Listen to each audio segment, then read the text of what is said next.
Hello YouTube, it's Team Endgame here, bringing you our weird monthly discussion podcasty thing about Cardfight Vanguard and everything in between. So today we have Faz joining us. Hello, Faz. We have Mikey. Hello. We have Aaron. Hey guys. And I, of course, am Yori.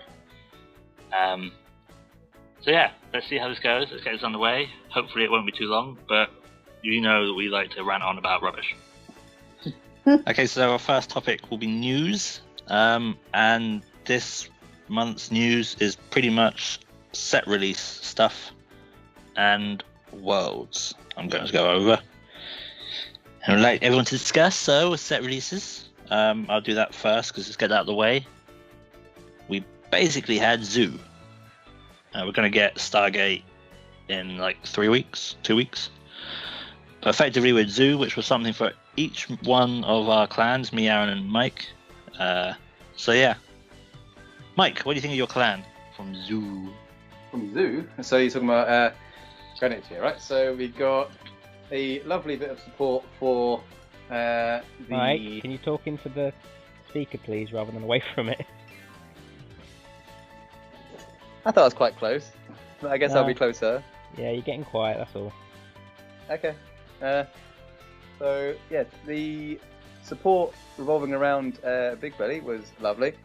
My Shadow Noir build, however, has seen less play, to the point where I'm not even playing it, because it's a bit of a wombo combo-y thing and it's a bit of a laugh, but it's very difficult to get that situation in play, and yeah. The main issue, of course, is I don't have... I have resist units, but it's a massive impact on the deck if I have to put them in, and I'm losing win conditions such as the new grade 3, which you should all watch out for, which is the one that you can't guard with zeros, and of course with the old stride you can't go grade 1s or higher, so you can literally G guard or nothing. So other than that, I'll be shut down instantly by Kagero or Link Joker. So in terms of competitiveness,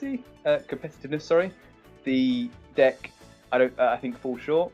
But in terms of the idea of catching up and being more competitive and playable, in general, yeah, it's definitely up there. But I just wish I was given more support in regards to countering Link Joker and Kagero. Can I just chime in on the back of that one by saying that with Mega Conley as well, they didn't actually get any outs to Link Joker. So Aaron did get a target circle do something, and in the previous set, Dinos, Angles, and Aquas all got an out to Link Joker, whereas in this set, and Golds, sorry, but in this set, only Neo Nectar. As far as I can record any card, only Neo Nectar got a out to Link Joker, which is kind of annoying. Mm-hmm. Because I feel it's just like I know I in bugs struggle against them anyway because I don't have a plussy deck. So by them locking me down, I'm kind of even more like, well, what do I do now? So I got Ghidorah, which apparently was up there in competitiveness, but I just find it such a weird play style, and you just get dragged out. Like, people just can sustain against you because you don't really do anything, and then they just push through and win. So it's that annoyance I find. I don't think it's as good as everyone thought, and compared to the meta still of Kagero and Chaos, I don't think it does much. At the very least, I got the issue solved with Big Belly that I require a field, similarly to you in Neo Nectar, didn't you, Aaron, at some point? No, the thing with the field for me was to do the old Archers, because I needed stuff on the field to enable me to copy it from the deck. Yeah, but prior to this set, you got a Stride Breaker, something, didn't you, that calls from hand? Well, no, this is what I mean. Like, prior to this, I needed it in order to use the Strike Break skill, but the new Blue Archer doesn't require you to have anything on the field to call something, so that argument's sort of null and void anymore. Yeah, so my one, I can bypass the issue now because it's cooling and gaining power. Yeah, so that was welcome. And also, if I didn't find Crayon, I couldn't win. At the very least, I can still, with the new triple rare, use the resource of a counterblast to give it 8k and draw a card rather than 4k and stand. It's not as good, but it's still pretty good considering its non-GB ability and things like that as a substitute for Noctis Tiger. I guess I'll chime in with Neonectar here then. So I got new Archer support and I also got Musketeer support. So as Yuri previously mentioned, Archer actually gives Neonectar an out to Link Joker now. It targets circles rather than rear guards, meaning I can bypass lock. It puts cards back to the deck, so that includes triggers, which makes it very consistent as a basis, but for what the deck can do. You just kind of deck thin, call cards out, get triggers. Other than that, you've got a couple more resist units that help out against the Kagero and Link Joker matchup again, and the new GR Velhamine is just a really good aggressive finisher with giving crits to the rear guards. Musketeers added a bit of consistency, because you now have 2 stride breaks instead of just the 1, and a new finishing stride in the form of Cecilia, which can beef up to big columns, can't they, Yuri? Yes. Yes, they can. How big we talking, Yuri? You should know. I think I had to drop too many 5s, is all I remember doing. Too many cards from my hand went for your just pointless rear guard attack. So for those who have seen the game, you know what I'm talking about. If you haven't, go see the Musketeer versus Machining game. It was pretty lousy. Not for both sides, actually. No, I got more frustrated, even though, yeah, I just got more frustrated. I would like to point out, we actually haven't, from the Zoo set, had a Zoa, so we haven't tested a battle with them, with it. Oh, we kind of have. But it's kind of been in scenarios of, if I could have Zoa'd, I would have, and then it's always turned out, well, then you would have won, and it's like, oh. So it's a pretty good cut, and it is very much the finisher of, like, all of these decks have finishers, but you can just Zoa as well, as like on top of every other finisher you have. It's just a space, and it's always been that, I could just Zoa, okay. And from games I've seen of people using the Zoo support, it kind of is always like it's either I've won anyway, Zoa for lols, or I'm like 10 miles behind, Zoa. Oh, you didn't have that PG. Well, sucks to be you. So, even though we haven't experienced it ourselves, in like thought playtesting style, we've seen how it can sort of be used. And I would like to get Faz's view on the ZRs for Zoo, because we actually didn't have them for the last set one, and I'm curious what his thoughts are on them. Each of the individual ones, or just the one from the Zoo Nation? Just Zoo at the moment.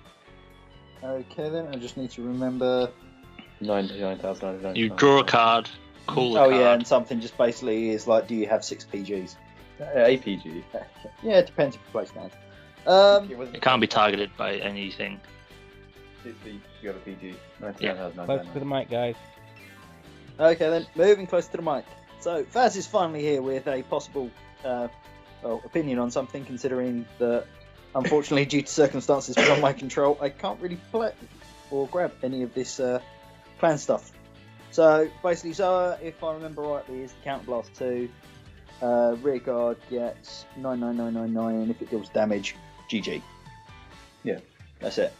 Basically, it's the same with every other ZR. It's a case of, yeah, it's an absolutely broken card, but can be easily countered with something.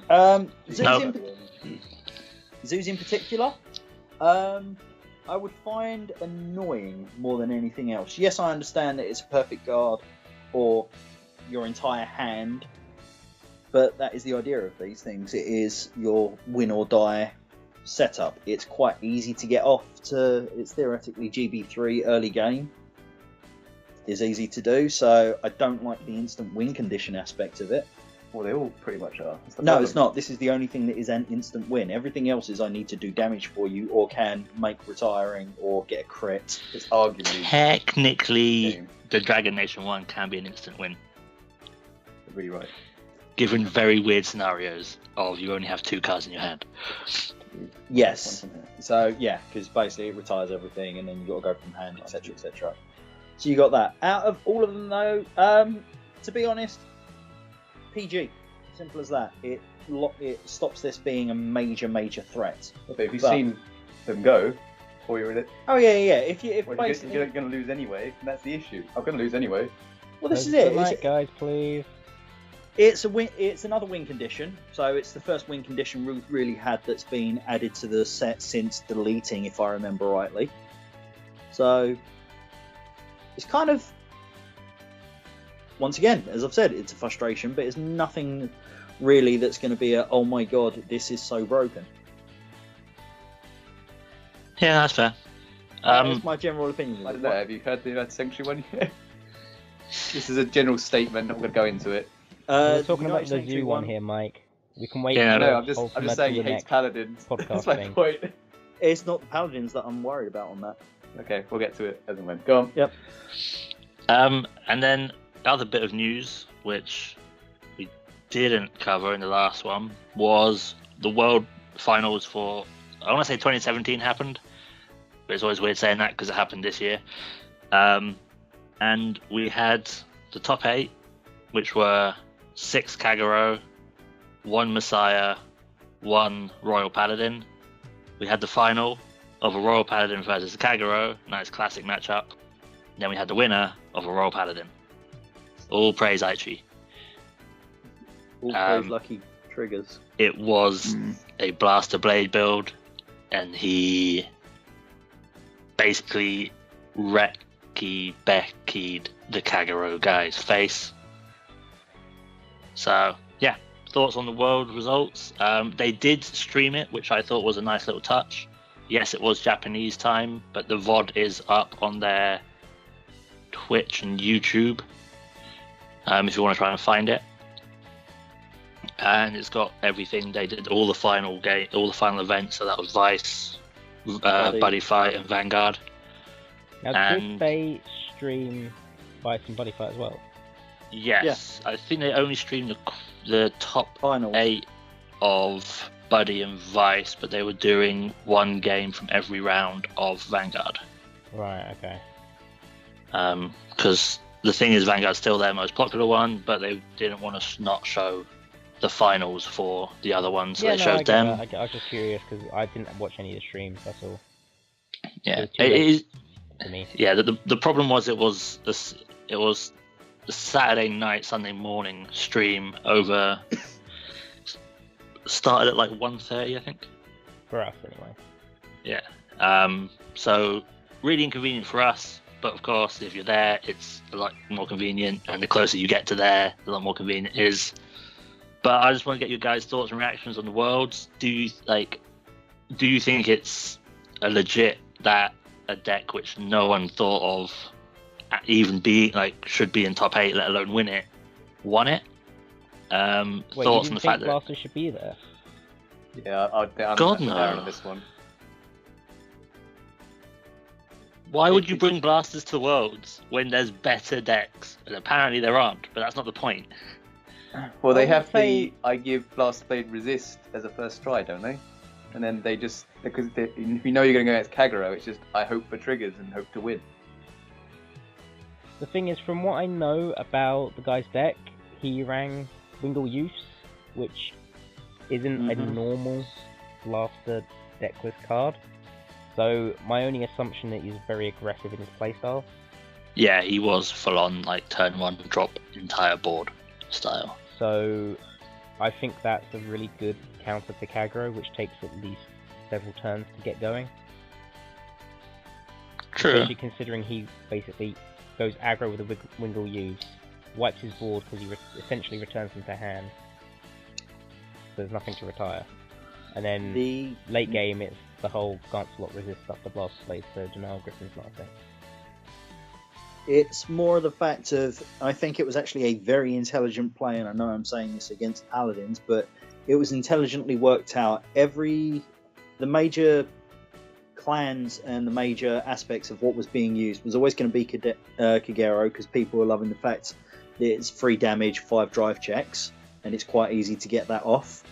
You've also got the lock ability. His deck was solely around making sure that he could push early and quick for damage and replenish his hand by sacrificing his field or being able to just get things through. So he kind of built it, and his playstyle was very much anti-Kagero, anti-meta, and that's why I think it actually done really well. If it was in a larger environment, I don't think he would have got as far, purely because the variety of different decks out there, and he wouldn't have been always facing those decks that he seemed to have built his around, if that makes sense. Yeah, that's true. I'm not going to take anything away from his playstyle. He actually played really well and had some lucky points, but then again, that's the game. But chuck variety in there, and I don't think he would have been in the finals, just because the deck wouldn't have done as well against everything else. Well, this is something I wanted to say. Like, you saw he built his on Professor's point, he built his deck knowing, right, how do I beat Link Joker and how do I beat Kagero? Right, I rush them down early, and if Link Joker ever get going, he had Alfred, so he could go into Alfred's stride, unlock his stuff. So he had his outs, which, fair play, he built it for. My only point to it all would be if more people went with Aquaforce, and it's the fact that everyone has Kagero. If you have Kagero, you've always had Kagero, and everyone seems to have Kagero because they just pick it up. They most people say, well, I started with it, so they had it all the way through, which is why a lot of people went with Kagero. And as, again, on Faz's point, 3 damage, 5 drive checks, pretty good. I think if more people went with Aquaforce, because Aquaforce is very rushy, or can be rushy, and depends how you build it, I think he potentially could have struggled, but it seemed like a lot of people were either going deleters to counter rush, and that really is a very hit and miss deck, and I hate that everyone thinks it's great, because it's kind of just bleh in my eyes. And then it was just Kagero or Chaos, because they were the strong ones. I think if more people went Aquas, we could have had a different story, but again, we don't fully know what all the decks were, as far as I'm aware. Okay, so we can both elaborate on that one. First, I'll elaborate on the Aquaforce. In testing, the retirement aspect of Kagero is way too quick. I cannot keep up with Aquaforce. I run draw power in my deck in regards to the Thavas things that other people don't spend all their resources doing, and I still can't keep up. We play tested 2 or 3 games this evening, and yeah, the sheer fact that the resources that you need for the retiring nowadays is near enough inherited. You don't target either, so he can use his. It's hit the circle. You're soul blasting, so even if you don't want to give the basically Kagero player any counter blast, they can still soul blast to retire. So woohoo, they don't take damage and they get to retire stuff. And when you do give them counter blast, it's very easy for them to manipulate it. So I can see why people would go, all right then, I'd rather go with Kagero rather than Aquaforce, because once again, that matchup theory. It's a setup deck, and I have no way of resourcing it, especially when the biggest play they have is that is the rush element at the start, but that requires a drop. And as soon as they retire everything, it's not coming back. It's gone. That's it. So maybe Blue Wave, I'll test around that, but Thavas at least could not keep up. And you had an opinion on deleters? Yeah, deleters, unfortunately, Yuri, I've got to counteract you and say, surprisingly, deleters they've got potential to be absolutely broken. The fact that heavy stands, deleted Vanguard grade 3 ride rather than stride or anything like that, and the fact that you can restand the Vanguard as well with what's his name, basically retire everything and restand. I think deleters are kind of like underrated still. See, no, I find the complete opposite, because I find that the Wombo combo deck, and yes, I agree, you can go, I ride grade 3, I drop my entire hand, I have a restand in Vanguard against your 0, and you still have to go ride stride. and use all your hand, blah blah blah. But a lot of that is either A, if you have to set up, like if you have to choose to drop, like you basically need to find a Counterblast 2 dude to find something, to delete their guy. Oh, and to call something when the guy's been deleted, and that grade 2, which yes you will find from the Counterblast 2. But then you're basically saying I got to find this one of my 4 of cards, and everyone's that's easy, but you're not writing it. You have to find it as well as, and that grade 3. And bear in mind, most deleters don't run 8 grade 3s, they run like 6, and they always find it, which is why I think you saw it didn't top most places. It doesn't do that well. In big tournaments, it's not consistent. Yes, it's aggressive. Yes, it can be an underdog if you don't really know how to play around it. You just go, oh crap, what just happened to me? But it's the whole, and if they don't hit a stand, a lot of the games you see deleters win will go, right, drive check, hit a stand, sweet. And you're like, oh, that's really annoying, because you know I've got a 0 Vanguard here, so that's kind of irritating. But if they don't hit it, your opponent just goes, oh, is it my turn? Cheers, do my stuff, you die. And I just find it's that annoyance. Surviving that initial combo, but it's the difficulty behind it. I do believe they've got a bit more consistency now, but once again, as I've got to say, yes, it is a very combo orientated deck. It used to be either kill them first time round or GG, but now they've got some ways to get around it. I still think that with a bit of tweaking it may be slightly more consistent, but I think the thing that I actually haven't spoken about yet is the whole it being streamed. Freaking loved it. Yes, there was a real annoyance of being awake at like 2 o'clock in the morning and falling asleep on top of a laptop. Interesting doing it over card games other than other things these days, but hey ho, we'll skip that aspect.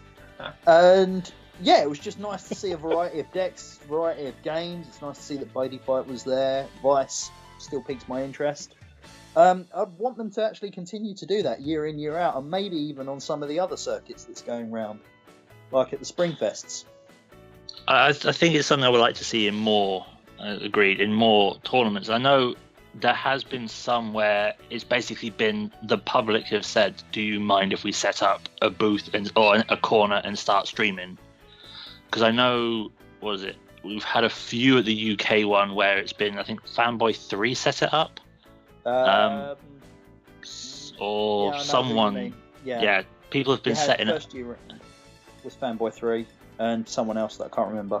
Yeah, and then there was one when we went to Cardiff one year, someone set it up, but I think it was something if we can have it across all, like it's just like if Bushy Road can bring it themselves, I'd be like, right, we want an area, we want a table you can set up. And it then turns out, yes, it starts being top table, or it's just a random table, and then when it's top 8, then it's like, okay, now it's like just a table and top 8. It would be nice if it is random games. Because part of me, because I watch a fair number of card games online, and if it is just top tables, annoyingly you kind of just see the same 2 decks, and you get a bit bored, and it's like, oh look, it's this v this. Oh look, the guy won, so he's still here. Oh, his deck again. Wow, what a shame. Oh look, he won again, so it's still with his deck. I would like it if it is like just a random table. Right, you're streaming now. Like you're up here. Good luck. And it could be anyway. It could be it's 2 guys who are like 0-2, and they're like, if they lose now they're out. Who cares? But it'd still be interesting to see the variety of decks. It could be he's got unlucky. I think that's what they should do. Moving forward with it is just it's a random table, then top 8 you get just one guy, yes I know, but go from there. I think that would be quite fun. Not too sure about my whole theory towards the random table. I would be very frustrated because I too watch quite a lot of online card games and have a look at different channels, have a look at different play styles and everything like that. I would be very upset if Bushy Roads or the event's main channel were to suddenly show, no offence because we've all been there for about 10-15 minutes, some kid that's literally just picked up a trial deck and someone that's basically built a, say, average deck or something that's going to be a bit more competitive, off of a random table. I'd prefer it sort of like if they did have a look at, say, the top 20 odd tables. So you've got a legitimate number or a legitimate skill level already there, or luck level, and then look at the decks and try and pick something out that's a bit unusual, rather than just basically, as you say, if you go for the top 8, you're going to be great. So you've got Kagero versus Kagero, Kagero versus Kagero, Kagero versus... I mean, even watching Kagero versus Kagero once puts me to sleep, so yeah. Playing it, but But yeah, having just watching some kid go up there, put down his unsleeved deck or whatever he's picked up today, and then some guy goes, "Cool, Ride, Stride, Edition, good game," or Purge, good game, Edition, yeah, Legion. Just goes into Purge, and it's just like, well, that was 4 minutes and 15 seconds. Just like the other videos I watch, anyway. So, yeah. I've watched so many videos that are like 5-minute games because of that. You've got someone that's playing a terrible deck versus a good deck. or even good players. Like the early, so you know, some early players are so unfortunately not queued up on how they should be playing that the game ends so quickly that I wouldn't want to watch them. How many times have we not put things on the channel because it's just like there is no fucking point? Yeah, because it just ended. Like the game we just played. Yeah, The game we literally just played. I just got 3 crits on a Thabas rearguard and restood it for game. I was like, that was just one mic, stride. Please, you're trailing off again. Okay. Welcome back to the conversation. Let's go. Yeah, but I get that, but it's like any game in Vanguard can be over ridiculously quick. I mean, I get doing a complete random table. Yeah, that's kind of, I get the point, and I do like Faz's like a bit of it of, well, we look more at the upper bracket at least, and then we'll refine it more and more as we go through, and that style. But the first round kind of will always be a random one because everyone is quote unquote equal at that time, and it could be a kid turns up with a deck he just got, and you could just do crit. Oh, it sucks to be the guy who spent all his money on his deck and actually is playing a top tier deck, but it's all hilarious for everyone to watch. No. Oh no. Oh. But it does. But I would like them to do more and them to push it maybe a bit more. Because I know others, like the people who do it themselves, they try and do it, and it's all great. But you kind of it's not. Like Bushy Road don't sort of advertise and say, look, here's the link for the stream, here's where they've done the videos and stuff. It's kind of everyone, if they know about it because they're already in that circle and they watch it anyway, it's not really being spread around, which I think if Bushy Road were to do it themselves and say, right, this is the Springfest one or whatever, this is the Autumn Fest for France or for Germany or whatever, and they have it, everyone go, oh, okay, I'll give that a watch. I don't mind stuff. Like I have it on the background, listen to it. I just would like them to do it more. This is my point. Aaron, you have any thoughts? You've been silent by yelling at them to get closer to a mic. You guys have been having a heated discussion about watching the streams. I don't watch streams, so I can't have an opinion on it, really. But would you ever watch the stream? Yeah. So say it was like Germany. So it's on at a more convenient time, or the US, so it's on a slightly less convenient, but it still can be on a convenient-ish time. Would you watch it then, like, because it's a local one, it's easier to watch as opposed to just skipping through a VOD at the end? Okay, if it's at a more local time, then sure, I'll tune into it. But then it also depends on, like, what stage are we at? Because realistically, I'm only really interested in the finals. I'm not going to sit down and watch an entire event, like, from round 1. But you don't have to sit down and watch it. You can just have it on, and then if you hear, like, it's a matchup which I'm interested in, I'll go watch it later. And there is always a watch it later moment. I'm if happy you want. watching It's just VODs and watching it in my own time rather than being stuck down to like the stream time. Like that's how I watch my videos online. I just tend to watch the VODs all the time. okay. But yeah, but if they do the stream, they will then have the VODs on afterwards. Yeah, no, so it's fine. So it doesn't really bother me. Like the time would be better, so I could potentially tune in if I wanted to. But as long as I can watch it on YouTube later, I don't really have a... I don't really care. Like, I'll watch it if it interests me. If it's not, I'll skip through to a part that does interest me. I mean, yeah, I'm all up for them doing it because it's nice content to see if, like, I want to, But I'm just saying I wouldn't sit through a whole thing from round 1. Especially if it's like lower tier tables. Fair enough.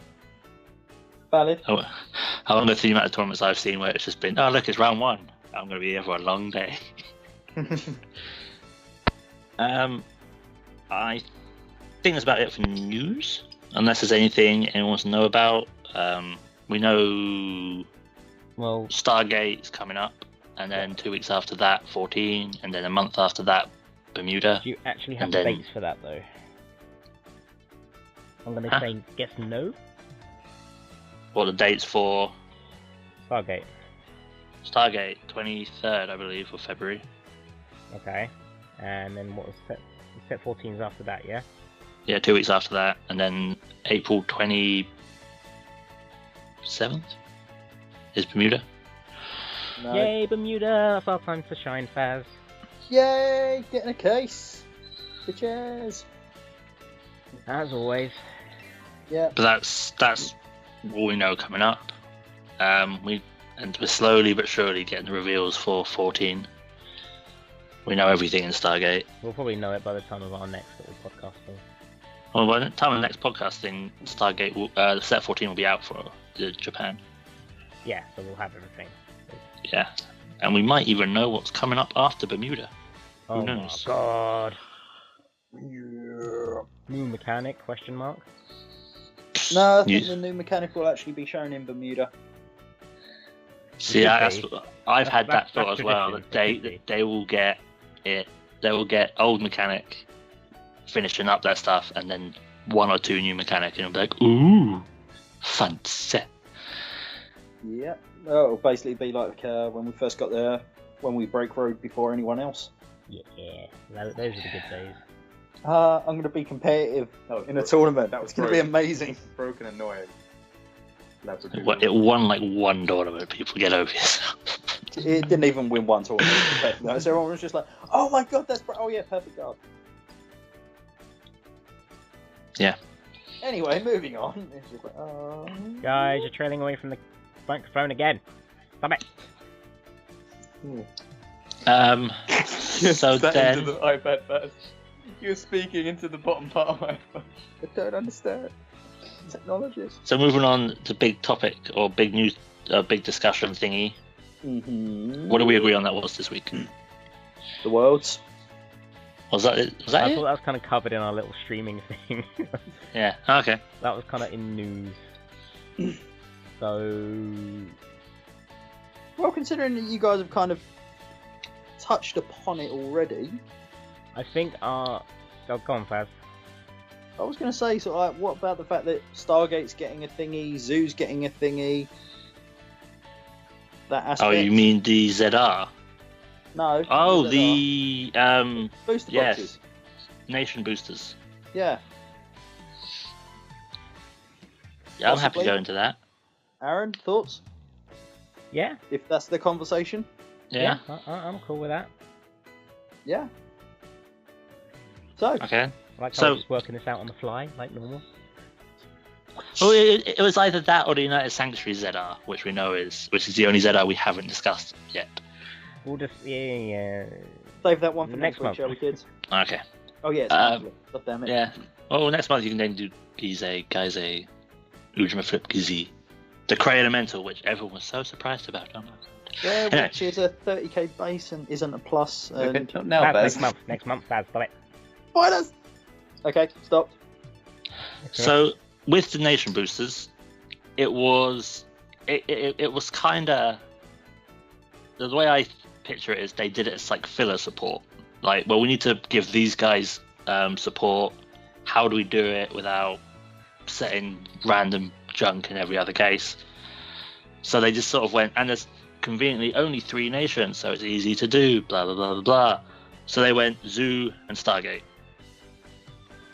Now, what are you guys' thoughts on these? Would you like to see more in the future?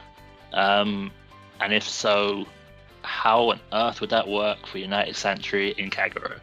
You mean Dragon Empire? Dragon Empire. No. Personally, no. It doesn't make a difference to me in the slightest. It makes a massive difference to me personally. Well, because so if it were to move, if they were to keep doing it, then it wouldn't be a monthly. It could still be. It wouldn't be a yearly. Sorry, Bermuda Get support. They would be chucked in with Aquas and Grand Blue, and therefore, if you're a Bermuda player, you actually have some trade bait outside of Bermuda stuff. But you also don't have the guarantee of getting Bermuda stuff. Extra Bermuda is trade bait. Yeah, bad for Faz. Bad for Faz. Yeah. Basically, I'm just going to say my God's honest, biased opinion on this one and then step away from the conversation before I get angry. But no, for me, I like the idea of I seem to have picked a clan that comes out once a year and I can literally just go, there is X amount of £100 for half a case. Done. Anything else that I need to actually play the clan or play any deck of my choice is therefore, do I want to basically just make it SP? Yes is the answer to that question if anyone knows me, but I'm pretty much done. Whereas if I end up getting a case of what would be called Megalantica, there's just going to be no guarantee of getting the number of GR needed for something or the number of RR, RR. And there's enough people out there, I feel, that are either in a team scenario where everything would get picked up or are going to be in a similar aspect of not needing all these other things. So, for argument's sake, Aaron, you are Neonectar, correct? Yes. Excellent. Mike here is Great Nature. Oh yeah. And Yuri, you pick up the bugs. That sounds so negative. No, so basically that is perfect. So for argument's sake, imagine that you are in this mystical, magical world. Aaron, you don't know Mike and Yuri.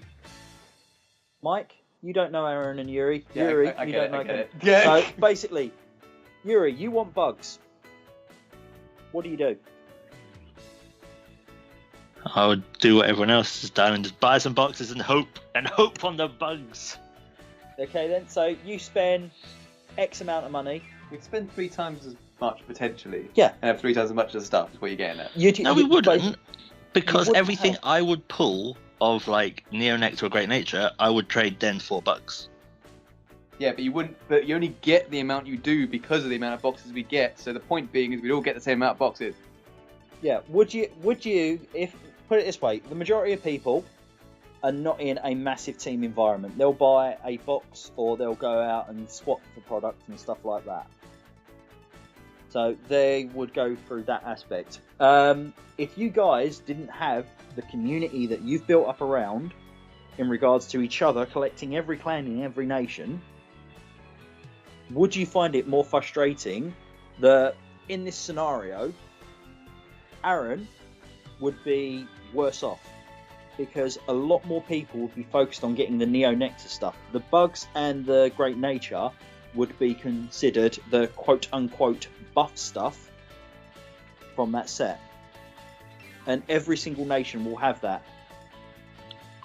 There'd be the clan that everyone wants, and then 2 buffs. So rather than getting 2 random clans from different nations that you get in some of the booster boxes with a bit more variety, you'd actually have specific nations doing exactly the same thing. So the nation boxes, good idea, gives exactly the same problem as standard boxes. Yeah, I can agree with that. So I would prefer them not to mix Bermuda in with Megalantica and just leave me be. Yeah, that's fair. I mean, if you Cool, consider the Zoo Booster, for example, apart from maybe a couple of bug cards, Neonectar cards are just pricey. Very pricey. So if I was a bug or Great Nature player, I'd be happy to just buy boxes and be like, oh look, a Neonectar card. Let's sell that for money and buy another box. The profits. Oh look, bug stuff. Oh look, new Neonectar. Doesn't sound like stuff. it matters, really, does it? Huh? It really doesn't sound it. You seem the same outcome regardless if it's mixed or specific to nations. You're still getting cards you don't want. No, because then Aaron, as the purchaser for Neonectar, would have crap trade bait. Yeah, that's the same as in pretty much. anything. If No. Neonectar was in a mixed clan and they were the most sought after. But if it's in a mixed clan, if you look at the bigger boxes, so if you take, for example, pretty much any of the boxes, there's always going to be 2 big clans, and then filter, which still means that if Aaron was to get the... Yeah, but you're making it sound... The only way it's more beneficial is if you're in a smaller box like this, the one clan out of the 3 that has the better one. No, that's the other way around. Like, you want to be the guys that have the filler stuff. You want to be collecting jank. Well, either way, if you pull good, then you're happy to pull the stuff my way that you works want, better. It depends and you're how well happy you to pull the stuff that's worth money, because you can sell that or trade that for the stuff you want. Alright. Whereas if you want the most expensive stuff in the set, you either get it or you get stuff that you can't trade off. And that's with the bigger usually boxes. the situation through most of the main boxes. That's my opinion. You guys can now talk from people who don't just collect one clan. We did. No, you've got that was a collective discussion. I think we hit it on the head, to be honest. Yay! Like, at the end of the day, all the Nation Booster is just another format for them to go, oh look, clans that aren't in the anime, here, have support. But they were in the anime. That's kind of the weird point of it. Great Nature weren't, were they? No, but they bunged them in with... Nova isn't, is it? Nova is, yeah. Okay, I ain't watching the anime, so I don't know. DP isn't. There's so DP isn't, and Great Nature weren't. But the other 2 clans from those both sets have been in the anime. Well, there you go. Then. It gives them an excuse to throw in the other 2 that no one uses at the moment. They are used just with characters that aren't getting any screen time. Anyway, what's the next topic? Alright, moving on then. Fine, whatever. So, no, there's a that lot was supposed to be our main topic of discussion, which I believe was not really a debate, because it was pretty much discussed within 5 minutes of Faz going, here's the points, here's the facts, done. Well, no, that's my opinion of it. Basically, if you're in a team, different kettle of fish, surely. Well, yeah, like, yeah, it's the whole yes and no, because it's the typical thing of we're in a team, we pull stuff. It's yeah. So we're in a team, we pull stuff, but so say Mike and Aaron need to go hunting for stuff, but I've got all my stuff, so I'm happy. I'm just sitting here going, yay me. And they've now have no trades because I've got everything they would have had as a trade. Yeah, that's fine, but at the end of the day, the stuff that I got still worked out being cheaper than if I bought it singularly. Yes. The alternative point would be that if I was trying to do this on my own, depending on, I would literally have to research, is the box worth buying myself to try and get the stuff I want, and if I get any stuff that I don't want, can I shift it off a trade? For example, in the zoo stuff, I'll be like, well, no, because the stuff I want is the money stuff, so I'd probably just go and buy it all singularly, because I'd probably end up saving money that way. Unless you got SP Blue Asher in a box. Yeah, but, you know, I wouldn't be hunting for it in that sense. I'd just buy outright what I need. Sure, it'd cost me a lot of money, but it's still, at the end of the day, work out cheaper, because I won't have trade bait that I can't get rid of, and I'd ensure I get what I want. Fair enough. So singularly you don't, but then how does it work with giant boxes? It was like 6 clans. Yeah, well, it depends again, isn't it? Like, if I'm after one clan, then I'll probably go after singles, but then again, it depends. So if you were to look at set 13 for an example of that, it'd be like, right, I want Angel Feather and Gold. They're not really money stuff. All the GRs are Purge and whatever his name is, the Marine General thing, and a bunch of other triples and stuff. Worth quite a lot. I could probably buy boxes, be happy with what I get for my own stuff, and sell the rest off or trade it off. It just depends on how the set sort of plays out with what's in there and what's not, for me specifically.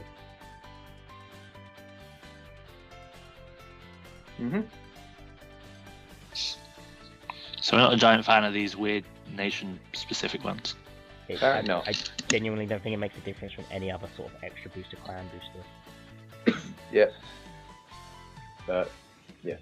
It's just a random theme they tagged on so they could get Great Nature and DP in there. It's as good as your current They're in situation. ZRs as well. That's all it is. Yeah, they kind of themed it around the ZRs being nation-specific as well.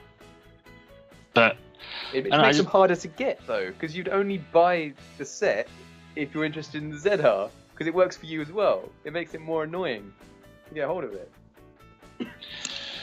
True, but then if you have a nation, so for example, if you're an angle player, But then the you thing have is, to. It's not really a thing because, like, they released the first 2 ZRs in the main set that had nothing to do with clan-specific this or that.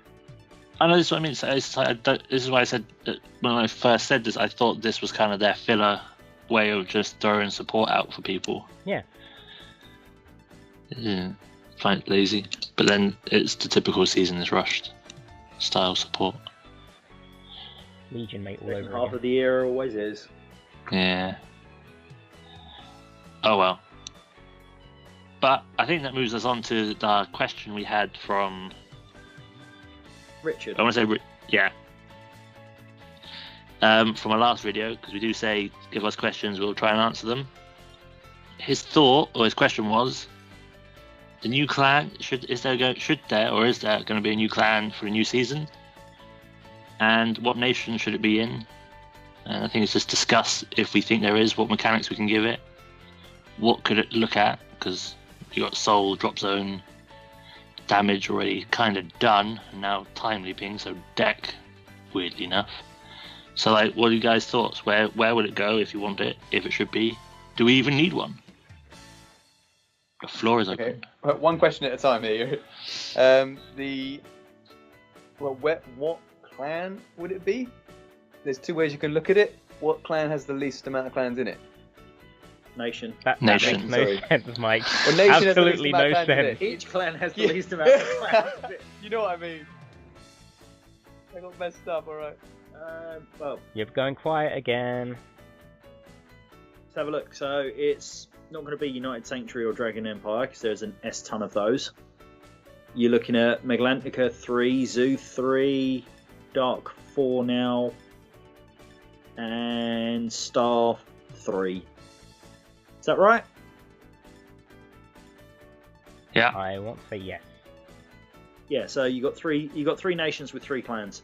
So that's one way you can look at it in regards to what you think is going to come in. Personally, I'd like to see a more support for Cray Elemental, something that can be used in different clans, but you always run the risk of people abusing it, because of course if they can't keep an eye on wombo combos and like old school cards that can be made, like Wiseman for example, they're gonna mess up somehow with Cray Elemental if you can put it in anything. But yeah, I generally don't think there's one that's needed. No, to follow on from that in the other question, I don't think we need another clan at all. But new mechanic I'll discuss when we get to it.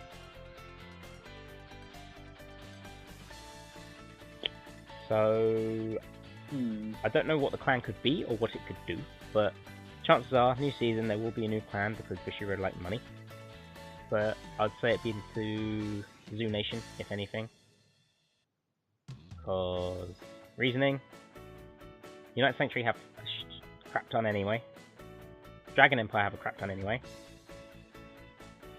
Megalanica got Aquaforce in Season 2. Stargate got Link Joker in Season 3. Then Dark Zone got Gear Chronicle in G. So Zoo's the only one that hasn't had one at any point extra, sort of thing. Very good reasoning. Yep, no idea what to do Logical. though, but that's my thoughts. As for potential new mechanic, Bushiroad like to test things a lot, as we've seen with grade 4s. So maybe the whole ZR nation-based thing is a sort of test. I'm thinking they could potentially do a Cray Elemental-esque card, but nation-based. Oh, so like similar to ZRs, they're used in every nation. These will be used in. Yeah, so they could do it with Then- like nation-based strides or Or nation-based grade 2s and 2s. 1s or triggers. Changing strides and triggers isn't introducing a new mechanic, it's just giving certain clans. Well, no, I know, but it gives them more flexibility to make the cards a bit more powerful.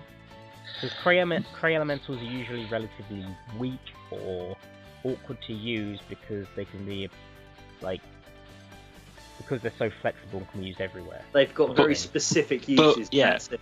We've said before in previous discussions, things we've tried, that Cray Elementals are for if they ever introduce a side deck, because they're always specific to sort of do, this stops one specific thing, or this helps one specific area. Yeah, and go, well, that's what pointless I to mean. me, isn't it? A lot of them are sort of designed around stopping this or blocking that, etc. But by If doing they that, give potential nation-based cards, it gives them the ability to buff other clans in certain ways. yeah, but they also have to balance it. They have to pay more attention to balancing, because a Cray Elemental comes out, you look at it and go, that's for a very specific scenario. It's meh. Yeah, I know. That's why I'm thinking nation-based. But if you make it nation-based, you have to think that works well. Like when you design it, that works well for this, and oh god, with this, it's going to be ridiculous. But if you miss that, it's going to be ridiculous bit. Then the players pick up on it and complain at you for saying, "Well, why did you print this card? It's stupid with this." Pat Butler. Sorry. And Yeah, Hence my Wiseman comment. my thoughts And you- exactly. yeah, and you run into this. They've shown they're getting better at balancing cards for old support by being specific to this needs to have X, Y, or Z things now. But they've also shown us in the past they've messed up and they haven't realised that old cards are still there. Yeah, I know. So things work with it. So yes, they're getting. And my fear would be you could get the first ones would be busted, and then you kind of go, well, they then go the complete opposite end and make the other ones, like the other sets, pretty rubbish because they messed up and they want to come and say, well, this is what it should be. I'm just kind of bringing ideas to the table at this point, because as I think, like as you said, it's like there've been some damage zone, the drop zone, the bind zone, the deck. Like, where else is there to go? So I don't really know what else they could potentially do. This was just a random on-the-spot thought I thought of, and I thought it sounded okay. So I thought I'd put it on the table. No, that's fair. There is one thing that they could introduce that would be quite interesting as possibly a way of... Well, they've kind of gone through slow, speed up, slow down, speed up, slow down. So, if you've noticed, first time round, the whole game was you have to go 1, 2, 3, regardless 1, 2, 3. If you miss out going 1, 2, 3 when riding, you're in trouble. They then introduced the fact of if you get to 4 damage, so if you're rushed, you've got the ability to claw yourself back into that. They've then changed that again by saying you've got this ability to use ongoing skills when legioning. You then had a big rush of power with striding. They've then slowed that down again with G-guarding. So they're kind of working their flaws out and resolving them mechanically wise. I think something that they could introduce that would be quite interesting would be a hand trap mechanic. That's Kagero.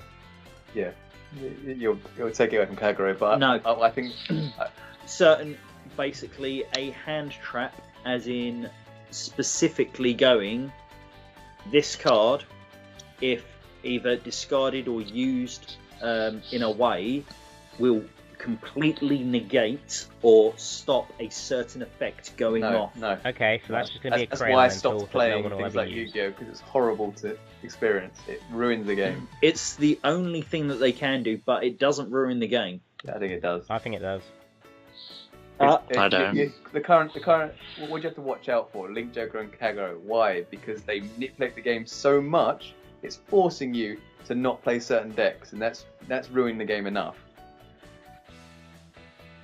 So introducing a card where they were to go, haha, I'm going to, and then you can use whichever clan you want. You can pick out your favourite clan, your favourite deck, and be able to turn around and say, I'm just going to stop you for one moment with that and allow me to continue playing this game the turn after quite happily. I have negated or negged myself a card, so I'm paying a cost, but I'm stopping you doing your massive, stupidly overplays early on and gives me the ability to ease into it.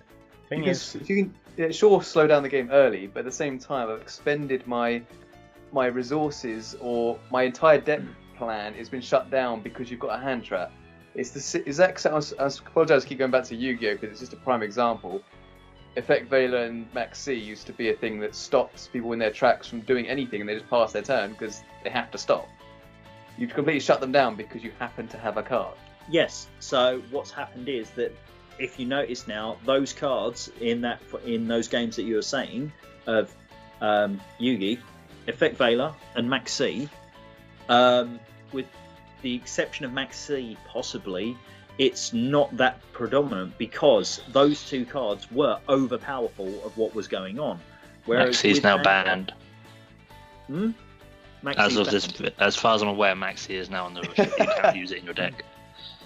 But then it comes down to side decking, and that's why they're applicable. So unless you introduce side decking, it wouldn't work. Which you won't get in Vanguard because they want best of one format, 20 minutes bam. So that's why you're never going to get that hand trap thing going. I think the hand trap thing would be included in there. That's what G guards are. No, G guards are G guards. They're hand traps. No, technically. I would say that most G guards can constitute the hand traps. They're starting to, at least. Yeah. You're in the gate. They got link, things like that. They're starting to. So why haven't you quit Vanguard? Why? Because it's not. They're not stopping me from doing anything. It's helping guard. Because he plays the broken deck one. Oh yeah, I forgot. You're the Overlord player. I'm going to ignore you. They're not broken. It's just that I can. I don't know. Say retire your entire back row, retire your attacking card, Mr. Hand Trap. Yeah. Say shoe on the other foot there. Yeah, I'm not saying I'm happy with having those mechanics because it stops me from playing my other decks. To be honest, I'd rather be playing my other ones, but I can't because I can't deal with locking and I can't deal with retiring, and it's too powerful. So introducing a way for every single clan and every single thing to get around that by stopping the effects is a bad thing or a good thing? You have to specify what it's doing. You can't just say it will stop something, because I'm arguing a stopping bit, not the enabling thing. They're introducing, for example, ways to counter locking, like my Aquaforce one, for example, and things like that. So that's helping that. They're introducing the idea of flipping G-guards face down, so that might be a new thing, like flipping them back down again to do something. So you might use strides and then you flip it down as an effect. That might be a thing. What about to go totally weird on it? Introducing like a lifeline style. So it's similar to what it was with Luck and Logic. Of when you take that damage, it does stuff, but only like it's random and you can change it up. You have like 3 lifelines. And you can choose what they are at the start of the game. They can't change during the game, but you can do them. So it might be when your dude is retired, you say it's not retired. So you have that counter to Kagero, but it's a lifeline. And if you put it down in your matchup, it's completely pointless, like against Great Nature. Like he's not going to retire my stuff. So that lifeline is pointless. Yeah. What? So put a card in from your hand into your damage. No. Yeah, so it's a new card, so it's not a stride, it's not your deck, it's a lifeline, and there are specific. It'll be similar-ish to, I guess, a Cray Elemental, but it's the new, and all it sits in as a lifeline, and you can only use it once. Once it's used, it's face up, and it's just used, but you get to say no. So similar to a hand trap, you get to say no, but only to specific scenarios. So you basically pick 3 random things, and you can either say, I want 3 times these 3 face-down cards of my lifelines will either be all the same or all different things. I will either say it's I negate a retire, or I negate a lock, or I negate a perfect, or basically you can't power up your rear guard, something stupid like that, and you basically say... Think of it about, if you can't think of logic, think of it like prizes in Pokemon. That's probably the next best thing to compare it to. Right. So no, because prizes in Pokemon are part of your deck. That you can turn over and trap. You take X amount of damage, like, and things happen, sort of thing. Oh no! It's like these start with you. So similar to like any sort of other game, you have the outside of these things will just trigger off, like a relic in other games. Like they will trigger off, and you can only activate them in specific scenarios. I think the only way they can apply it is how they're already starting to. So you'll go into a G-Guard or a Stride, they'll have the added effect of flip this face down to negate a retirement or a lock. That's the only way it's going to work. And I think that's pretty fair. Because you have to put it in your G-Zone and lose out on other potential decent Strides or G-Guards that will be mass guard for the potential of unlocking or... So specified hand traps. Regardless. Yeah, so I can see it face up. I know you've because no, right, but got my to try and counter bait argument it to that out, is so I can at least play around it. what? No, because what you can do is what you do with Novas or Aquaforce. You just flip it face up with a GR which on act flips anything, or Stride which flips anything, and just abuse it by saying I flip it face up. Oh look, I flip it face down and do my stuff. Ha ha ha ha ha. So you only need one. Yeah. Why would you break a mechanic? Yeah, But- why would you but easily you say? can't flip up other I get things. what you're coming from. If they did it, it would be along the lines of limit break. Like, you get to X damage and then it activates or something. Mm. That's the way I No, see it. no. But, Limit Break was an entire different era of control. You kind of... The game's not going to No, last but much like- longer when you get to that point.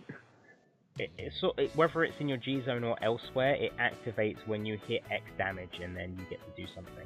Would be the point. They need to sort out the early game. They don't need to sort out the late game, not really. No, early game's fine. It's not. It's not. That's the major issue. That's why these decks keep winning. Why did Royals win? Why did Grand Blue win with their little rushy thing? There are a lot of decks with top which abuse early game. So aggro wins over it. Oh, it is. Yeah, you could have gone against Grade 1 7Cs and just said, I run a Limit Break deck. Sucks to be you. And they would have been like, oh, what? But no one does, because you wouldn't. They were anti-meta at the time, but you could counter them. Like, you can counter these things. He had the rush, and he had to rush both games and dropped it because he hard mulliganed for it.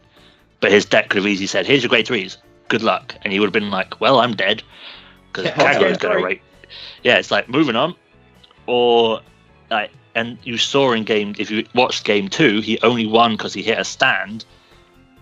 And he's like, well, if he didn't, then the Kagura player gets back in the game. Wasn't it? Was that his 5 check? No, 4. He had 4. He did and 4 drive check.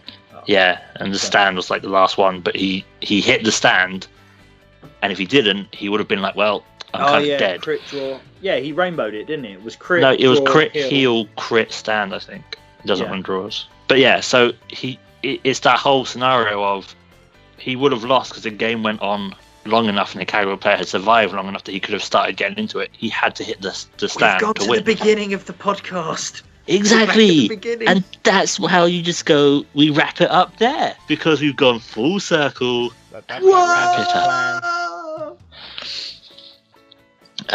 So, as always, and I say as always, the second one, but as I said in the first one, feel free to give us your questions for next time, whatever they may be. May even be like, I don't like this clan, it's silly, it smells like poo. And you go, okay, well, we'll discuss that. So, Link Joker. The Joker's perfectly balanced for that. Or like or it could be, oh, we saw a new mechanic, or we saw this thing get revealed. Like, you may even be like, I want you guys to talk about a specific GR that's been revealed in set 14. For God's sake, who knows? People could just ask us anything. We'll try and answer it. And like, favorite, subscribe, do all that jazz. And I think that's about it. There's a Facebook page somewhere probably. So whenever you have been listening to us, be it in either the morning or sometime afternoon or even at night, we have been Team Endgame. Yeah. What happens if they listened in the evening, sir? Oh, that's true. They could be listening in the evening as well.